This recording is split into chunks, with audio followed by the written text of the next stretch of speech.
شاندار وظیفہ، اللہ اکبر، بلکہ شاید میں یہ کہوں تو غلط نہیں ہوگا کہ افضل ترین وظیفہ. جی ہاں، آج اس پر بات کریں گے، اور وہ کتنا اہم ہے ہماری زندگی میں، ہمارے ایمان کے لیے، وہ بھی انشاءاللہ پتہ چل جائے گا.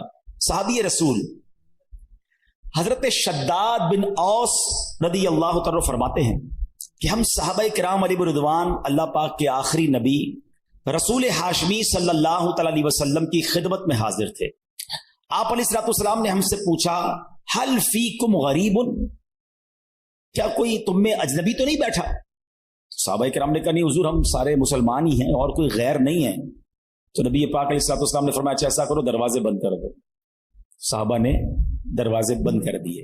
اب آپ علیہ الصلوۃ والسلام نے فرمایا ارفعوا ایدیکم وقولوا لا الہ الا اللہ، ہاتھ اوپر اٹھا لو اور لا الہ الا اللہ پڑھنا شروع کر دو.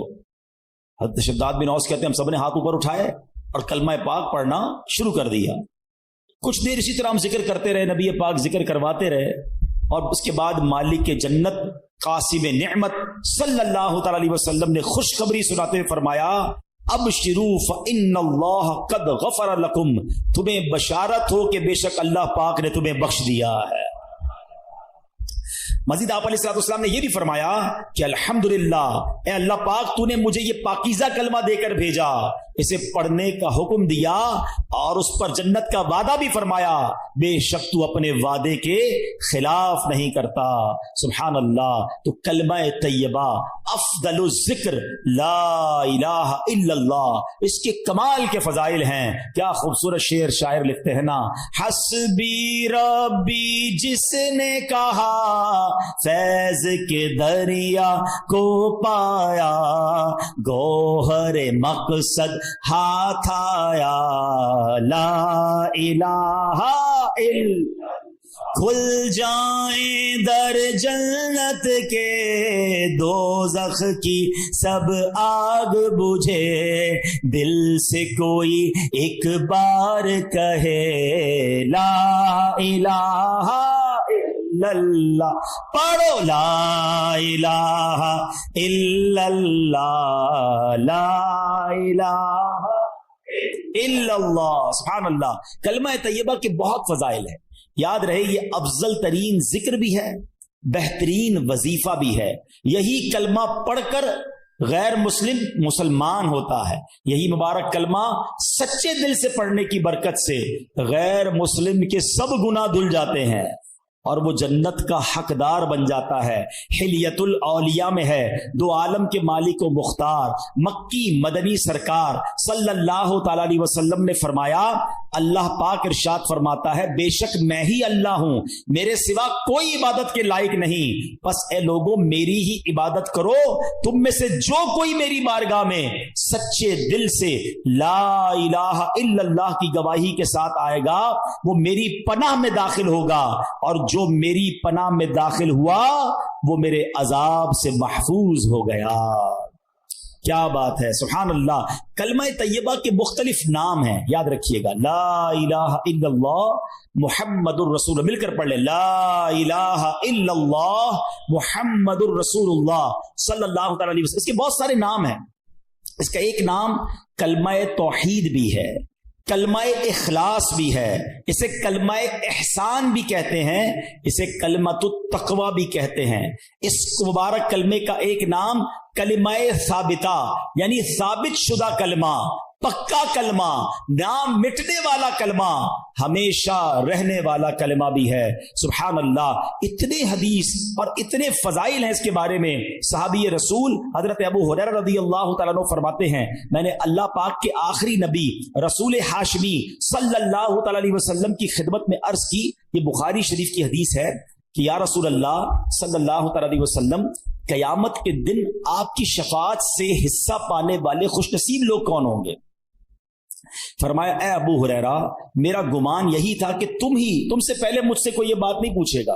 نبی پاک کو یہ بھی پتا تھا سوال کون پوچھے گا مجھ سے. فرمایا کیونکہ میں حدیث سننے کے معاملے میں تمہاری حرص کو جانتا ہوں. پھر فرمایا اے ابو ہریرہ قیامت کے دن میری شفاعت پانے والا خوش نصیب وہ ہوگا جو سچے دل سے لا الہ الا اللہ کہے گا. ایک بار پھر پڑھ لیں، لا الہ الا اللہ محمدر رسول اللہ صلی اللہ تعالی علیہ وسلم۔ حضرت عثمان بن مالک رضی اللہ تعالی سے روایت ہے، رسول رحمت شفیع امت صلی اللہ تعالی علیہ وسلم نے فرمایا، جو بندہ صرف اور صرف اللہ پاک کی رضا کی خاطر لا الہ الا اللہ کہے، بے شک اللہ پاک اس پر دوزخ حرام فرما دیتا ہے۔ ایک بار پھر پڑھ لیں، لا الہ الا اللہ محمد الرسول اللہ صلی اللہ تعالی علیہ وسلم۔ اللہ پاک کے آخری نبی رسول ہاشمی صلی اللہ تعالی علیہ وسلم نے فرمایا، من مات وہو یعلم انہ لا الہ الا اللہ دخل الجنہ، یعنی جو اس حال میں مرا کہ وہ جانتا ہے اللہ پاک کے سوا کوئی عبادت کے لائق نہیں، تو وہ جنت میں داخل ہوگا۔ ایک حدیث پاک میں ہے، پیارے آقا مکی مدنی مصطفیٰ صلی اللہ علیہ وسلم نے فرمایا، ثمن الجنتی لا الہ الا اللہ۔ بڑی پیاری حدیث ہے، اتنی مختصر ہے مگر کیا پیاری بات فرما دی۔ آپ کہیں جناب مجھے ڈیفنس میں بنگلہ چاہیے، آپ اگلا سوال ہوگا کتنے کا ہے، قیمت کیا ہے، پرائس کیا ہے، مجھے فلاں والا نیا موبائل چاہیے، ہاں مجھے بھی چاہیے، قیمت تو بتاؤ۔ اچھا جناب فلاں قسم کی گاڑی چاہیے، مگر یہ تو بتاؤ کتنے کی ہے، جیب میں پیسے ہوں گے تو لوں گا نا۔ اب اگر آپ سے کوئی کہے کہ جنت کی قیمت کیا ہے، جنت کا سمن کیا ہے، جنت کا داخلہ کیسے ملے گا، آئے ہائے، نبی پاک نے ایک لائن میں جنت کی قیمت بیان فرما دی۔ آقا فرماتے ثمن الجنہ لا الہ الا اللہ، آقا فرماتے جنت کی قیمت لا الہ الا اللہ۔ پھر پڑھ لو، لا الہ الا اللہ محمد الرسول اللہ صلی اللہ علیہ وسلم۔ ایک اور روایت میں ہے، رسول اکرم نور مجسم صلی اللہ تعالی علیہ وسلم نے فرمایا، مفاتیح الجنتی شہادت لا الہ الا اللہ، جنت کی چابیاں لا الہ الا اللہ کی گواہی دینا ہے۔ اللہ اکبر، سبحان اللہ، یہ ہے کلمہ طیبہ، یہ ہے سبحان اللہ کلمہ طیبہ کی برکتیں، سبحان اللہ۔ اب ایک عجیب سا واقعہ آپ کو سناتا ہوں، اور واقعہ ہے حضرت بایزید بسطامی کا۔ حضرت بایزید بسطامی رحمت اللہ تعالی علیہ ایک مرتبہ سفر میں تھے، آپ کو غیب سے آواز آئی، اے بایزید سمعان نامی شہر میں جاؤ، وہاں کے غیر مسلموں کے ساتھ ان کے عید کے اجتماع میں شرکت کرو۔ بایزید فرماتے ہیں کہ اللہ پاک کی پناہ، میں غیر مسلموں کے تہوار میں شرکت کروں؟ آپ نے کہا کہ نہیں، یہ میرے لیے پیغام نہیں ہو سکتا۔ رات سوئے، خواب میں پھر یہی آواز آئی، بایزید جاؤ اور غیر مسلموں کے فلاں تہوار میں عید میں شرکت کرو۔ پھر یہ کہتے میں اٹھ گیا، خواب سے کانپنے لگا، سوچ رہا تھا کہ یہ کس کی آواز ہے، مجھے کون پیغام دے رہا ہے، کہیں شیطان کی طرف سے تو نہیں؟ کہہ رہے میں بیدار تھا تو جاگتے میں آواز آئی، اے بایزید ڈرنے کی ضرورت نہیں، تم میرے فرما بردار ہو، مگر غیر مسلموں والا لباس پہنو، ان کے اجتماع میں جاؤ، ایک راز ہے اس میں۔ اب حضرت بایزید اللہ کے برگزیدہ بندوں میں سے اب سمجھ گئے کہ یہ شیطان کی طرف سے آواز نہیں ہے، یہ رحمان کی طرف سے پیغام ہے۔ آپ نے لباس پہنا اور آپ چلے گئے غیر مسلموں کے تہوار میں۔ اب سارے بہت بڑا میدان، بہت بڑا میلہ، سب لوگ اپنے سب سے بڑے عالم کے انتظار میں بیٹھے ہیں۔ کچھ دیر بعد ان کا عالم آیا، سب لوگ بیٹھ گئے، اس نے تقریر کرنی تھی، مگر جیسی وہ عالم تقریر کرنے کھڑا ہوا نا، وہ کپ کپانے لگا، وہ لرزنے لگا، اور وہ کہتا ہے کہ لوگوں نے کہا اے سردار آپ تقریر شروع کیجئے۔ تو کہتا ہے کہ تو ہمارے اجتماع میں ایک محمدی بیٹھا ہے، ایک اللہ کے آخری نبی کا امتی بیٹھا ہے، اور وہ تمہارے دین کا امتحان لینے آیا ہوا ہے، اس لیے میری آواز ہی نہیں نکل رہی ہے۔ پھر اس نے بلند آواز سے کہا، اے محمدی، اے اللہ کے آخری نبی کے امتی، کھڑے ہو جاؤ۔ حضرت بایزید بسطامی کھڑے ہو گئے۔ تو اس عالم کہتا میں تم سے کچھ سوال کروں گا، تم نے جواب دیا تو اس کے بعد ہم ساری باتیں تمہاری مانیں گے، اور اگر تم جواب نہ دے سکے تو ہم تمہیں قتل کر دیں گے۔ حضرت بایزید بسطامی تو ولیوں کے سردار تھے، آپ نے کہا پوچھو جو پوچھنا ہے۔ اس غیر مسلم نے بھرے مجمع میں 61 سوال کیے، 61 کوسچن کیے حضرت بایزید بسطامی سے۔ حضرت بایزید بسطامی نے سب کے سب ٹھیک جواب ارشاد فرما دیے۔ حضرت بایزید بسطامی نے اسے سوال کیا، تم نے کر لیے سوال، اب میں سوال کرتا ہوں، بتاؤ آسمانوں اور جنت کی چابی کیا ہے؟ تو جو غیر مسلموں کا عالم تھا نا، وہ کہتا ہے آسمانوں اور جنت کی چابی کلمہ طیبہ لا الہ الا اللہ محمد الرسول اللہ ہے۔ اللہ پاک نے اس کی زبان پر حق جاری کر دیا. اب اپنے اتنے بڑے عالم کی آواز سن کر، اس کا جواب سن کر، اس میدان میں ہزاروں غیر مسلم تھے، سب کے سب کلمہ پڑھ کر مسلمان ہو. اللہ اکبر یا رسول یا جاری رہے گا فیضان کلمہ طیبہ. اچھا، اب یہاں بڑی خوبصورت بات علماء نے لکھی کہ کلمہ طیبہ کے فضائل تو بہت سارے، لیکن اس کے تقاضے پورے کرنا بھی ضروری ہے. فرمایا کہ حضرت زید بن ارقم رضی اللہ عنہ سے روایت ہے، رسول ذیشان مکی مدنی سلطان علیہ الصلوۃ والسلام نے فرمایا، جس نے اخلاص کے ساتھ لا الہ الا اللہ کہا وہ جنت میں داخل ہوگا. صحابہ کرام نے عرض کی یا رسول اللہ صلی اللہ علیہ وسلم کلمہ طیبہ کا اخلاص کیا ہے؟ فرمایا یہ کہ بندہ اللہ پاک کی حرام کردہ چیزوں سے بچتا رہے. اب ایسا نہیں صرف لا الہ الا اللہ پڑھتا رہے بھائی جنت میں چلے جائیں گے. ایک مرتبہ حضرت وہاب بن منبہ رحمۃ اللہ تعالی کی خدمت میں عرض کیا گیا کیا کلمہ طیبہ جنت کی چابی نہیں ہے؟ فرمایا کیوں نہیں ہے، بالکل ہے، لیکن ہر چابی کے دندانے ہوتے ہیں نا. اگر تم ان دندانوں کے بغیر تالا کھولنا چاہو گے تو تالا نہیں کھلے گا. سبحان اللہ، کتنی پیاری مثال دے دی کہ کلمہ طیبہ جنت کی چابی ہے، مگر اس کے دندانے کیا ہیں؟ نماز ہے، روزہ ہے، حج ہے، زکوٰۃ ہے، جو فرائض ہیں وہ اس کے تالے کی چابی کے دندانے ہیں. تو گویا کلمہ بھی پڑھنا ہے، نماز بھی پڑھنی ہے، روزے بھی رکھنے ہیں، فرض ہو جائے تو حج بھی کرنا ہے. چلو حج کے بارے میں بھی تھوڑی سی بات کر لوں. بڑی تعداد میں وہ لوگ ہیں جن پر حج فرض ہو جاتا ہے مگر وہ حج نہیں کرتے. اس کو آسان نہ سمجھنا. جس طرح نماز فرض ہے نا، جس طرح روزہ فرض ہے. آپ کو پتہ ہے اسلام کے 5 پلر بچپن سے پڑھ رہے ہیں، 5 ارکان اسلام. اسکول میں تھے جب سے، مدرسے میں جب سے پڑھے، سب نے پڑھے ہوں گے. کون کون سے ہیں؟ نماز، روزہ، حج، زکوٰۃ اور توحید کا اقرار، کلمہ پاک پڑھنا. تو اب کلمہ تو پڑھ لیا. اچھا، نماز کو اب بھی لوگ پکا فرض سمجھتے ہیں. بعض لوگ زکوٰۃ اور حج کو اتنی اہمیت نہیں دیتے، یہ بھی پلر ہے اسلام کا. اور حج نہ کرنا، اب میں جو حدیث سنانے جا رہا ہوں نا وہ بڑی ہلا دینے والی ہے.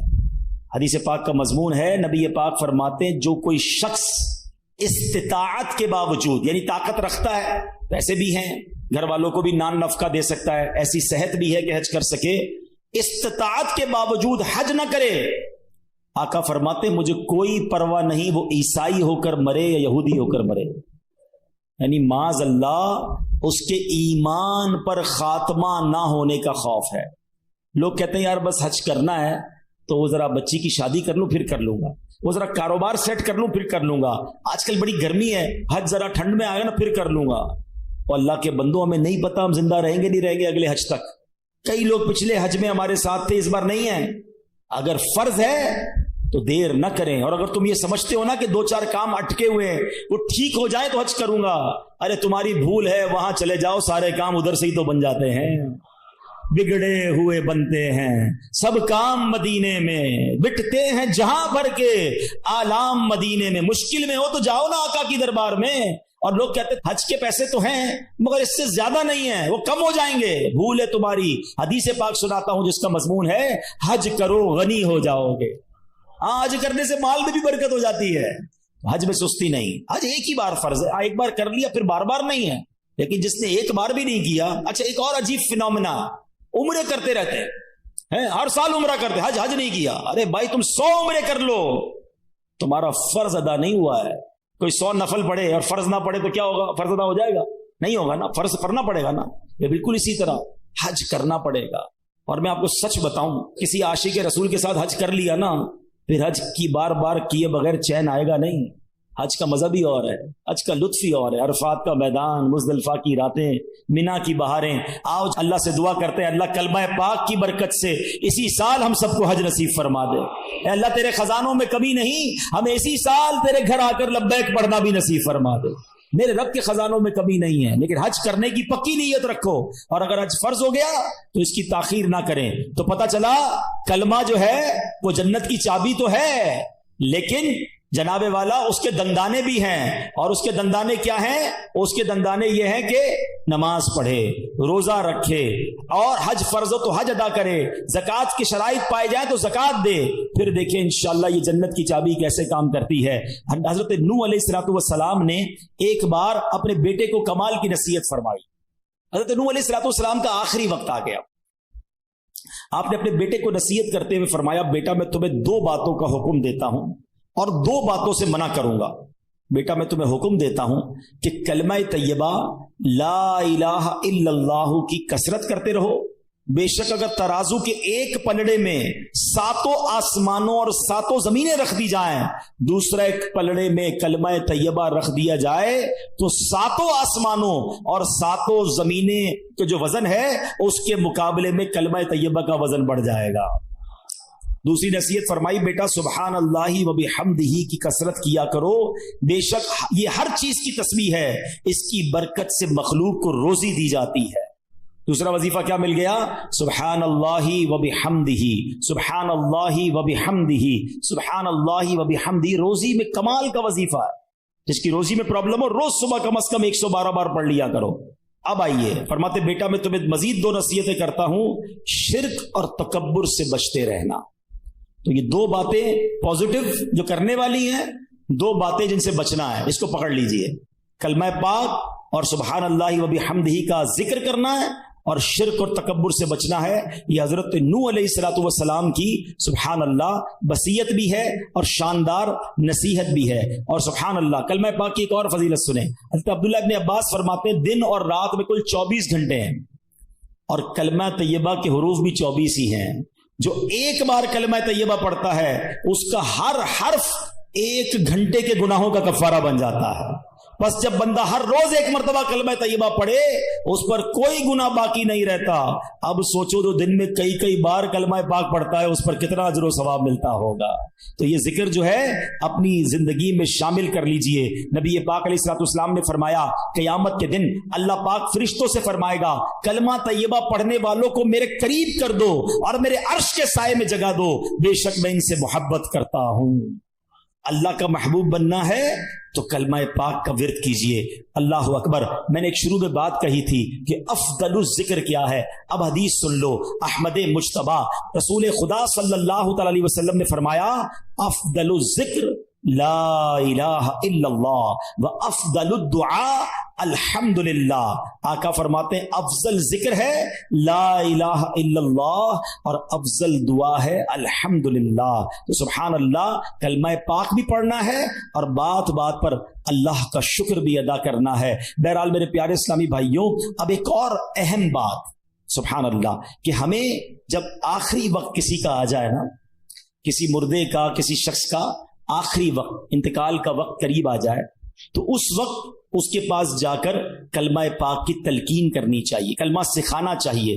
نبی پاک کا فرمان لقنوا موتاکم لا الہ الا اللہ, اپنے مردوں کو لا الہ الا اللہ کی تلقین کرو, یعنی جو مرنے کے قریب ہو اسے کلمہ سکھاؤ اس طرح کہ اس کے پاس بلند آواز سے کلمہ پڑھو. اب اس کا طریقہ بھی سمجھ لیں. بعض اوقات پتہ ہے کیا غلطی کرتے ہیں, کسی کا آخری وقت ہو اس کے پاس جا کر کہتے کلمہ پڑھو, لا الہ الا اللہ پڑھو, لا الہ الا اللہ محمد رسول اللہ پڑھو. یہ نہیں کرنا چاہیے. یہ بڑی اہم بات بتانے جا رہا ہوں. جو سکرات کا وقت ہوتا ہے نا, بڑی تکلیف میں ہوتا ہے بندہ, اس کو بڑی مشکل ہو رہی ہوتی ہے. خدا نہ خواستہ اس تکلیف میں اگر اب اس نے یہ کہہ دیا نا میں نہیں پڑھتا, میں کلمہ نہیں پڑھتا, تو کہیں ایسا نہ ہو اس کا خاتمہ برا ہو جائے. ہمیں کرنا پتہ ہے کیا, میں یہ نہیں کہتا کہ جو یہ کہہ دے میں نہیں پڑھتا اس کا خاتمہ برا ہوا, لیکن آپ کے دل میں تو بات رہ جائے گی نا یار اس نے منع کر دیا تھا کلمہ پڑھنے سے. تو یہ بات نہ کریں, بلکہ طریقہ صدر الشریعہ مفتی امجد علی اعظمی نے بہار شریعت میں لکھا نزا کی حالت میں جب تک روح گلے کو نہ آئی ہو مرنے والے کو تلقین کریں. کس طرح کریں؟ اس کے پاس جائیں اور بلند آواز سے خود کلمہ پڑھنا شروع کر دیں. اشہدو ان لا الہ الا اللہ واشہدو ان محمد رسول اللہ پڑھتے رہیں. اب اس کو کہنے کا حکم نہ دیں, آپ پڑھتے رہیں تاکہ وہ سنے اور اس کو یاد آ جائے. اور جب اس بندے نے کلمہ پڑھ لیا نا آپ چپ ہو جائے, اب کوئی اور بات نہ کریں. اس کا آخری جملہ نکل چکا ہے نا کلمہ, اب آپ خاموش ہو جائے. ہاں اگر کلمہ پڑھنے کے بعد اس سے پھر کوئی بات کر دی اب دوبارہ آپ بلند آواز سے کلمہ پڑھنا شروع کر دیں. کوشش کریں کہ اس کا آخری کلام جو ہے وہ لا الہ الا اللہ محمد الرسول اللہ صلی اللہ تعالی علیہ وسلم ہو جائے. اللہ مجھے اور آپ کو مرتے وقت بھی کلمہ نصیب فرمائے. کس کس کی تمنا ہے مرتے وقت کلمہ پڑھنا ہے؟ سبحان اللہ. آج کل پڑھتے ہو؟ مرتے وقت سب کو پڑھنا ہے. روزانہ کتنی بار پڑھتے ہو؟ آج کا بیان نکال دیں, آج کے بیان میں تو ماشاءاللہ کئی بار ہم نے پڑھ لیا, آپ چوٹ کرنے کے لیے کہہ رہا ہوں. پوچھ لیں ایک ہفتے میں کتنی بار کلمہ پڑھا؟ اپنے آپ کو جواب دینا, مجھے جواب مت دینا. تمنا کیا ہے کہ مرتے وقت کلمہ پڑھوں, آخری زبان پر کلمہ پاک ہو, زندگی میں نہیں پڑھنا ہے. کتنی فضیلتیں سن لی, افضل الذکر کہا گیا اس کو. اور ایک بات یاد رکھنا, مرتے وقت تو ویسے ہی پڑھنا مشکل ہوگا. ہاں, زبان بھاری ہو جائے گی. آپ نے دیکھا بخار میں الفاظ نہیں نکلتے, سر میں درد ہو تو بات کرنے کو جی نہیں چاہتا, پیٹ میں درد ہو زیادہ بندے کی منہ سے بات ہی نہیں نکلتی ہے. ارے یہ پیٹ کا درد, سر کا درد, بخار کچھ نہیں ہے. اللہ عافیت رکھے. کتابوں میں لکھا موت کا ایک جھٹکا تلوار کے 1000 وار سے زیادہ سخت ہے. کیسے پڑھو گے کلمہ جب پوری زندگی نہیں پڑھتے تھے؟ یہ سوچنے والی بات ہے. ایک بزرگ کی بات مجھے ایسی دل پہ لگی ہے, یقین کریں. کیا جملہ کہہ گئے, کہتے ہیں اپنی زبان کو کلمے کا عادی بناؤ تاکہ جس دن زبان بھاری ہو جائے اس دن تمہاری زبان سے کلمہ ادا ہو جائے. عادت ہوگی تو نکلے گا نا, عادت ہی نہیں ہے کلمہ پڑھنے کی, کئی دن گزر جاتے ہیں. ارے ہونا کیا چاہیے کہ میں صبح ایک تسبیح کلمہ پاک کی پڑھوں, شام ایک تسبیح کلمہ پاک کی پڑھوں, جب موقع ملے زبان سے لا الہ الا اللہ محمد الرسول اللہ نکلتا رہے. پڑھتے ہی نہیں ہیں. اچھا, اس کو میں ایک اور طریقے سے سمجھاتا ہوں. یہ جو گندی محفلیں, بری محفلیں, برے دوستوں کے ساتھ بیٹھتے نہ بیٹھا کرو. ہیں, گانے سننا, فلمیں دیکھنا, غیبتیں کرنا, گالیاں دینا. پہلے ایک بات یاد رکھیں, یہ جو ہمارا دماغ ہے نا, کمپیوٹر کا سی پی یو پتہ ہے اس میں کیا ہوتا ہے؟ ڈیٹا ہوتا ہے, آپ سرچ کریں وہ نکال کے دے دیتا ہے. یہ دماغ اللہ پاک نے ایسا کمپیوٹر دیا ہے, ہمیں ایسا سی پی یو دیا ہے جس کو ڈیلیٹ کرنے کی بھی حاجت نہیں ہے. دنیا کے موبائل بھر جاتے ہیں, بھائی تھوڑی سی ویڈیو ڈال دو, کمپیوٹر میں جگہ ختم ہو جاتی ہے. 50 سال کا ہو گیا ہوں میں, میرے بچپن کی ویڈیو بھی دماغ میں موجود ہے. سب کے ساتھ ایسا ہے نا, آپ کو بچپن کے کئی واقعات ایسے یاد ہیں جیسے آپ کی آنکھوں کے سامنے فلم چلتی ہے. یہ کدھر سیو ہے؟ ادھر سیو ہے. جس کا نام لیتا ہوں اس کی تصویر آ جاتی ہے دماغ میں. کیسے آتی ہے؟ یہ سب کی تصویریں سیو ہیں. دنیا بھر کے ممالک دیکھے, وہ دماغ میں سیو ہیں. سب باتیں اللہ پاک نے ایسی کمال کی چیز دی ہے, سیو ہیں. لیکن اگر گندی باتیں بھی سیو ہیں نا تو پھر یہ خیالات میں بھی آتی ہیں. نماز میں برے خیالات لوگوں کو آتے ہیں کیونکہ فلمیں دیکھ کے نماز پڑھنے آتے ہیں نا. اور یہ بری باتیں جو دیکھو, اس سی پی یو میں جانے کا طریقہ کیا ہے؟ ان پٹ ہمارے دل و دماغ میں جانے کے 3 راستے ہیں. ایک بات یاد رکھیے گا, 3 دروازے ہیں: دیکھنا, بولنا اور سننا. یہ 3 راستے ہیں, یہ شٹر ہیں سمجھ لو. ان تینوں راستوں کو پاک کر لو تاکہ اندر جو بھی جائے گا وہ پاک و صاف ہی جائے گا. جب پاک گیا نا اندر تو جھٹکا لگے گا تو نکلے گا کیا؟ پاک ہی نکلے گا نا. مثال کے طور پہ یہ گلاس ہے, اس میں پانی ہے, کوئی بھائی ادھر سے گزرے اور اس کو ٹھوکر لگا دے, کیا گرے گا اس میں سے؟ بتاؤ نا. پانی گرے گا, دودھ گرے گا. دودھ کیوں نہیں گرے گا؟ اس میں ہے ہی نہیں دودھ. مولانا صاحب کیا ہو گیا آپ کو؟ دودھ تو جب گرے گا نا جب گلاس میں دودھ ہوگا. اچھا, اس میں میں تھوڑا سا شربت ملا دوں, لال شربت ہو جائے, اب دھکا لگے گا تو کیا گرے گا؟ شربت گرے گا. سمجھ رہے ہو نا میری بات؟ یہ پریکٹیکل سے سمجھا رہا ہوں آپ کو. برتن میں جو ہوتا ہے وہی چھلکتا ہے, برتن میں جو ہوتا ہے ایسا ہی ہے. اب آؤ میں سمجھاتا ہوں. جس کے دماغ میں بری باتیں ہیں نا, گندی باتیں ہیں, بری محفلوں میں بیٹھا ہے, غلط دیکھ رہا ہے, غلط سن رہا ہے, غلط بول رہا ہے, جب دھکا لگتا ہے نا پھر وہی باہر نکلتا ہے. آپ دیکھ لیں, اچھے خاصے نیک نمازی جھگڑا ہو جائے کسی سے, ارے باپ رے باپ, ایسی گالیاں نکلتی ہیں, بندہ کہ اس کو کیا ہو گیا یار. پتا چلتا ہے کہیں بیٹھتا ہے گالیاں سنتا ہے, ٹھیک ہے نا. اور کسی شریف النفس آدمی جس نے کبھی گالیاں سنی نہیں ہے, بیٹھتا ہی نہیں بری صحبت میں, اس کو دھکا دے دو, اس سے کسی کا جھگڑا ہو جائے, وہ کہے گا یار نہیں مارو مجھے, کیوں لڑ رہے ہو بھائی, نہیں بھائی نہیں کرو. اس کے منہ سے گالی نکلے گی نہیں کیونکہ اندر گندا نہیں ہے. چلو ایک اور ایگزامپل, ایک اور مشورہ, ایک اور طریقہ. آپ کشتی میں کہیں جا رہے ہیں, اچانک جھٹکا لگا آپ کو, اترتے اترتے پیر سلپ ہو گیا, کسی نے دھکا دے دیا, فوراً آپ کی زبان سے کیا نکلتا ہے؟ چیک کر لو آپ. کچھ خوش نصیب وہ ہوں گے جیسے ہی دھڑکا لگتا ہے نا ان کی زبان سے نکلتا ہے لا الہ الا اللہ, یا اللہ, یا رسول اللہ, یا غوث پاک. سمجھ لو اندر صحیح بھرا ہوا ہے. سمجھ رہے ہو؟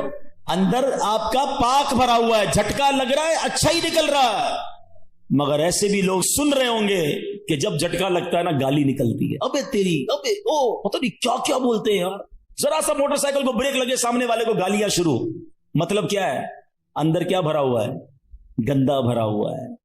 موت کا جھٹکا لگے گا اور خطرناک جھٹکا لگے گا. اندر اچھا بھرا ہوا ہوگا نا وہ باہر آ جائے گا، اور اگر اندر برا بھرا ہوا ہوگا نا، بے حیائی، برائی، گالیاں، مارے نہ جائیں، کہیں مرتے وقت بری باتیں زبان پہ نہ آ جائیں۔ ہماری تمنا کیا ہے؟ کلمہ پڑھتے پڑھتے، درود پڑھتے پڑھتے، یا رسول اللہ کہتے کہتے ہیں میں وہ سنی ہوں جمیل قادری مرنے کے بعد میرا لاشا بھی کہے گا الصلاۃ والسلام۔ یہ پڑھتے پڑھتے جانا ہے نا، تو دنیا میں پڑھو گے تو آخرت مرتے وقت میں آئے گا نا زبان پہ، ادھر گالیاں دینی ہے، ادھر لڑائیاں کرنی ہے، ادھر غیبتیں کرنی ہے، اور تمنا یہ کہ مرتے وقت کلمہ نصیب ہو۔ نہ کرو ایسا، آج سے نیت کر جاؤ کہ اگر کلمے والی موت چاہیے تو کلمے والی زندگی بھی چاہیے۔ چابی اگر جنت کے دروازے کو کھولنے والی چاہیے تو چابی کے دندانے بھی تو چاہیے نا۔ تو اب انشاءاللہ ذکر و درود سے زبان کو تر رکھیں گے انشاءاللہ۔ کیا بات ہے میرے پیر و مرشد کی، بچپن سے ان کی نعتیں سن رہے ہیں، اب حدیثیں پڑھ پڑھ کے اور سمجھ آتی ہیں کہ کیا دعائیں، کیا التجائیں امیر اہل سنت نے اپنے کلاموں میں لکھ دی ہیں۔ کیا خوبصورت شعر تھا، ہم بہت پرانی نعتیں اور ہم پڑھتے تھے۔ ذکر و درود ہر گھڑی ورد زباں رہے، ورد زباں رہے، میری فضول گوئی کی عادت نکال دو، میری فضول گوئی کی عادت نکال دو۔ تو اب نیت کرتے ہیں انشاءاللہ روزانہ کم از کم 313 بار درود پاک اور 200 بار کلمہ پاک پڑھیں گے انشاءاللہ۔ اچھا، کلمہ پاک میں ایک ہدف بتاتا ہوں آپ کو۔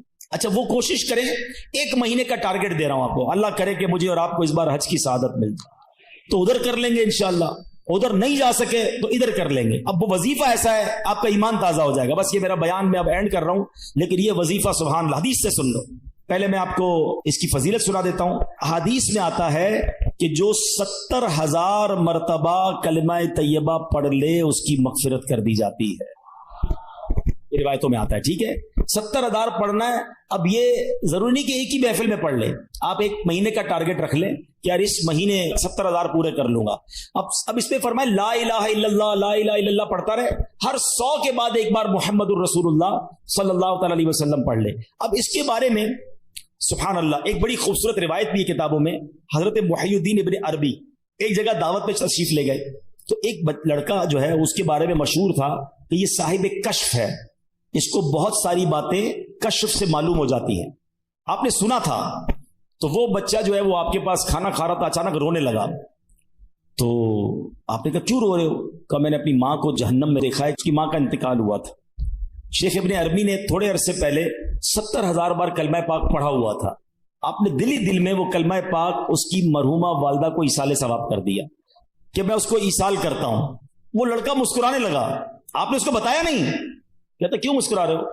کہ میں نے ماں کو جنت دیکھا۔ شیخ ابن عربی نے کہا کہ میں نے اس کے کشف سے حدیث پہچان لی اور حدیث کی برکت سے اس کے کشف کو پہچان لیا کہ یہ واقعی غیب کی باتیں دیکھ لیتا ہے، اور حدیث کتنی صحیح ہے یہ بھی مجھے اس کے واقعے سے پتا چل گیا۔ تو پتا چلا میرے پیارے اسلامی بھائیوں، 70,000 بار کلمہ پاک میں نے تو جب سے یہ حدیث پڑھی ہے نیت کر لی ہے، کچھ شروع بھی کر دیا ہے۔ میرے لیے بھی دعا کریں، آپ بھی ٹارگٹ لے لو۔ فضول باتیں یار، موبائل پہ گھنٹوں گزارتے ہیں، واک کرتے ہوئے کلمہ پاک پڑھنا شروع کر دے، تسبیح ہاتھ میں لے، کتنی بار ہو جائے گا؟ لا الہ الا اللہ، لا الہ الا اللہ، لا الہ، 100 بار پورا ہو جائے، محمد الرسول اللہ صلی اللہ علیہ وسلم پڑھ لیں، انشاءاللہ یہ زبان کلمے کی عادی بھی ہو جائے گی۔ اچھا، پھر ضروری تھوڑی ایک بار 70,000 پڑھیں، اللہ توفیق دے، کیونکہ جب آپ پڑھو گے نا 70,000 بار، یہ دل جگمگ کرنے لگ جائے گا، کلمے سے محبت ہو جائے گی اور پڑھنے کو جی چاہے گا۔ کبھی کہنا یار چلو امی کے نام پہ 70,000، کبھی کہنا ابو کے نام پہ 70,000۔ اتنے تحفے دیے امی ابو نے، اور خاص طور پہ جن کے ماں باپ چلے گئے ان کے لیے تو زیادہ اچھی نیت کریں گے۔ تو امی ابو کے نام پر جو ہے وہ ہم پڑھیں، پھر اللہ پاک توفیق دے تو پیر صاحب کے نام پہ پڑھ لیں، چلو ان کے ایصال ثواب کے لیے، غوث پاک کے ایصال ثواب کے لیے، تو انشاءاللہ بزرگوں کے ایصال ثواب کے لیے پڑھتے رہیں گے۔ کلمہ پاک کا ثواب تو ملے گا، بزرگوں کا فیضان بھی مل جائے گا انشاءاللہ۔ تو پڑھیں گے انشاءاللہ۔ چلو 3 بار مل کر پڑھ لیتے، لا الہ الا اللہ محمد الرسول اللہ، لا الہ الا اللہ محمد الرسول اللہ، لا الہ الا اللہ محمد الرسول اللہ۔ اللہ صلی اللہ تعالی علیہ وسلم. اب دیکھو یہ دعوت اسلامی ہے, کیا پیارا ماحول ہے, کبھی پکڑ کر ہمیں درود پاک کی فضیلت بتاتے ہیں, کبھی کلمہ پاک کی فضیلت بتاتے ہیں, کبھی نماز کی طرف بلاتے ہیں, اللہ رسول کے ذکر کی طرف بلاتے ہیں. تو اس الٹی سیدھی محفلیں چھوڑ دو, الٹی سیدھی گیدرنگیں چھوڑ دو, اللہ رسول کے ذکر کی. اور پھر سبحان اللہ ہر جمعرات اجتماع میں ذکر الہی کروایا جاتا ہے. ہاں کوئی بندہ یہ کہہ سکتا ہے بھائی میں تو ہر ہفتے کلمے کی ورد کرتا ہوں. کیسے کرتا ہوں؟ ہر ہفتے اجتماع میں جاتا ہوں, اجتماع میں تو ماشاءاللہ ذکر الہی کروایا جاتا ہے. تو نیت کر لیں انشاءاللہ ہر جمعرات پابندی سے آئیں گے انشاءاللہ. صلو علی الحبیب. میرے اعمال کی اصلاح کرم سے